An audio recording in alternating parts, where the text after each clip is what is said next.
Hello, thank you for joining me for That's Just the Way It Is. I'm your host, BC. I tell you what, some people need to hear voices in their head. I mean, this country is getting ridiculous. Let me explain what's going on. In the news, we're going to talk about you, Texas. You know, everybody says everything's bigger in Texas. Man, is it not getting big in Texas? It would appear that right now in Texas you can't have an abortion. I'm grateful for that. I'm pro-life. I don't believe in abortion. And if you want to know what abortion really is, I strongly suggest you to watch The Silent Scream. You should be able to see it on YouTube, the full show. All right, well, this abortion clinic as of Friday, had some ladies in there wanted to get an abortion, and the doctor informed them that they couldn't get an abortion.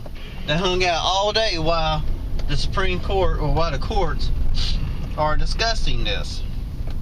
Well, they wasn't able to do it. You know, and a lot of times what they do, they talk to them on, like, let's say Friday, and then they do the procedure on Saturday. But they was not able to do this. The doctor, who says that he's scared of what these ladies may do. Alright, well, we've already know what they've done. They sure wasn't being too safe about what they was doing. If they did not want to have a child, there's ways to prevent you from having a child. Or better ways to prevent you from having a child. The best way is don't do nothing till you get married and you're ready for a child. Anyway, so he's scared they're going to commit suicide. And I'm sorry, that's just... You would really have to be a blooming idiot to do that. You're already an idiot, and you're going to make yourself a blooming idiot. Okay? So he said he's going to do everything he can to help these ladies. Basically, what he's saying is, I'm going to go back to the way it used to be and do back alley abortions. You know, I think this dude needs to be locked up, first of all. You know, to even say you're going to do that, I mean, they need to really put some handcuffs on you and take you downtown and put you in a little cell with a bunch of other guys and make some friends. You know, you're an idiot. You know, and he's been doing it for 30 years. Alright, so, dude, I don't know how you sleep at night. I don't know how you possibly can, you know, be happy about what you're doing. I mean, the guy that performed the procedure on The Silent Scream, after he watched that, he stopped and joined the pro-life movement. I mean, because you're killing someone. And you know, these women are, and that's another thing, these women are over there screaming, talking about, well, you know, it's our bodies, it's our decision.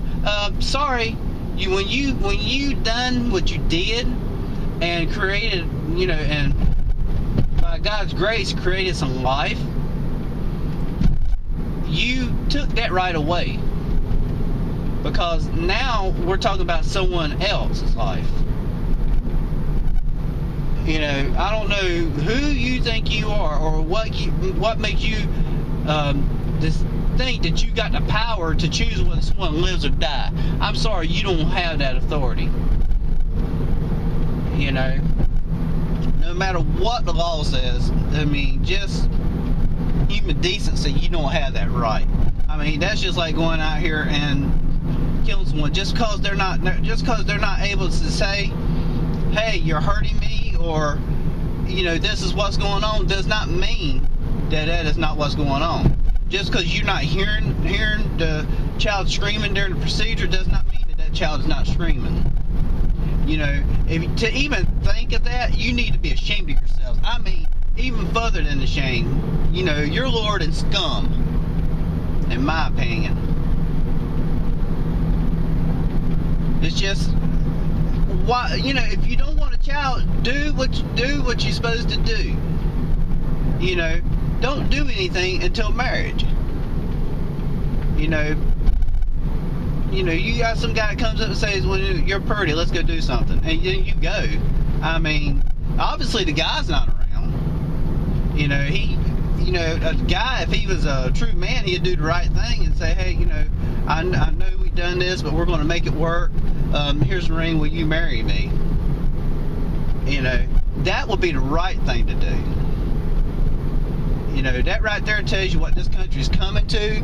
You know, and whenever people thinking that, you know, killing somebody is okay, and when people don't do the right thing and are not going to take responsibility for their actions, you know, that is a reflection of the government and what the government is allowing everyone to do. You know, basically we need to get some good leadership in office. You know, the country has turned their back on God. They've turned their back on Christianity. And I think we need to get back on track. You know, America was once a great power. Now look what's happened to us. Thank you for joining me.